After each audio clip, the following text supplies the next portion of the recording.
Ôi mày chùm tắt chùm tông dưỡng ôi Ơi. Dạ ơi ơi. Dạ ơi ơi. Dạ ơi ơi.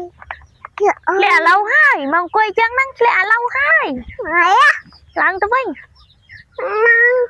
lăn tao vinh Ôi năng.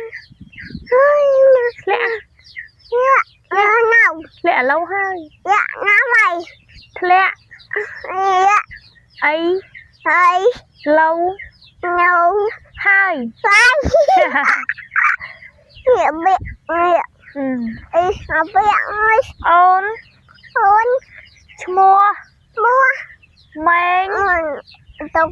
Dạ. ôn mua ấy Mua. Đinh. mình đi Đinh. đi mua sen mình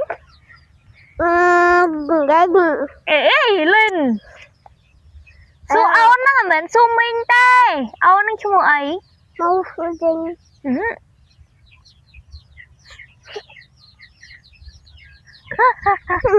Mày đi. mạ mua ấy Mua.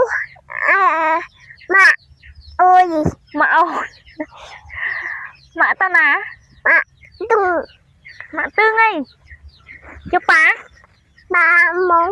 mong Ba món à. mong thấy gì Cây nước. ba nó còn thấy gì Nôm. họ thấy tinh tinh ban lôi tinh nôm mày ố này Nôm môi. nôm môi ố này Nước. cho mình lẽ Nước. Ăn nước. Ý. Ấy. Ăn nước. nè Nước. ai ghê nè Ăn nước. nè Ăn nước. lẽ ổn mà láng quá mấy á lang lẹ ngóp minh chứ mọi ấy Mà. vâng Nhưng. Mình ơi. mình ấy Kinh.